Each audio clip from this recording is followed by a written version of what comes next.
Hi friends, ఎలా ఉన్నారు? బాగున్నారా? ఈరోజు వచ్చేసి సద్ద రొట్టెలు చూడండి. సద్ద రొట్టెలు ఎలా ఉన్నాయి? బాగున్నాయా? సద్ద రొట్టెలు. ఇదేమో ఆయిల్ రైస్. ఆయిల్ రైస్ అంటే మేము తెలంగాణలో దీన్ని పులావ్ అంటాము. ఇది పులావ్ వచ్చేసి ఇది చికెన్ కర్రీ. ఇది చికెన్ కర్రీ. మీలో చికెన్ కర్రీ సద్ద రొట్టెలలో ఎవరికెవరికి ఇష్టమో కామెంట్ బాక్స్లో కామెంట్ చేయండి. చికెన్ హ్యాండ్ సద్ద రొట్టె, తర్వాత వెజిటేబుల్ పులావ్. వెజిటేబుల్ పులావ్ అంటే నేను వెజిటేబుల్ పులావ్లో ఏం వేయలేదండి.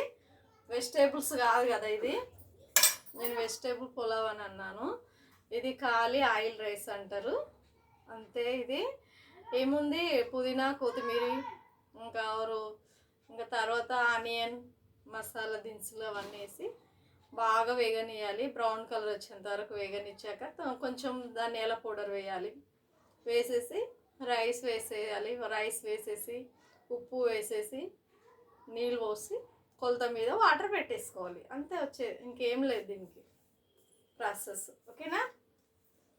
ఈ సద్ద రొట్టె మాత్రం చాలా బాగుంటుంది. ఒట్టిగా అయినా చూడండి, సద్ద రొట్టెలు అయితే ఇలా ఒట్టిగా కరకర రాలితే చాలా బాగుంటుంది. నేనైతే సగం తింటున్నాను, మళ్ళీ తర్వాత తింటాను. చాలా బాగుంటుంది సద్ద రొట్టె. మీలో ఎవరికి ఇష్టమో కామెంట్ బాక్స్లో కామెంట్ చేయండి ఫ్రెండ్స్. నేనైతే తింటున్నాను. మీరు తిన్నారా? తినలేరా? తిందామా? ఇంకా మళ్ళీ తిందామా? ఓకే. సద్ద రొట్టె చికెన్ చాలా సూపర్గా ఉంటుంది.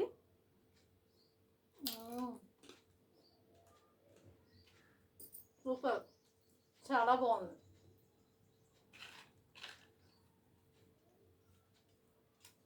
టేస్ట్ మాత్రం అదిరిపోయింది.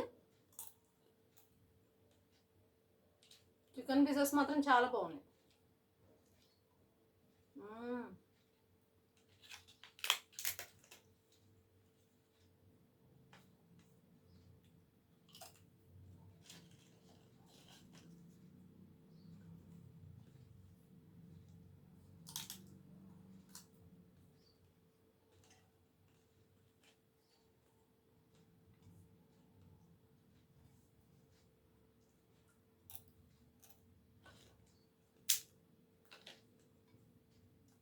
మటన్లో కానీ చికెన్లో కానీ సద్ద రొట్టెలు చాలా బాగుంటాయి.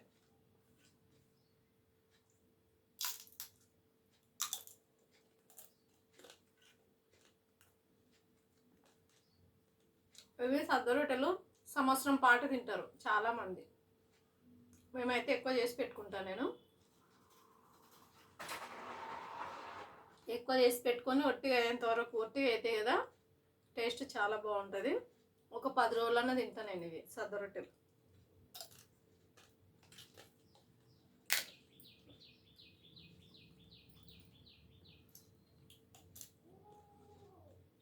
చికెన్ మాత్రం సూపర్గా ఉంది.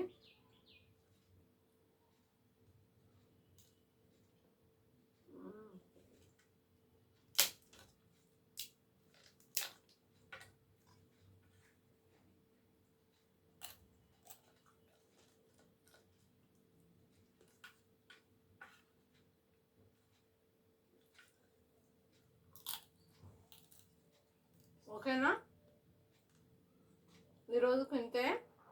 మళ్ళీ రేపు వెళ్తాం. ఓకేనా? Thank you.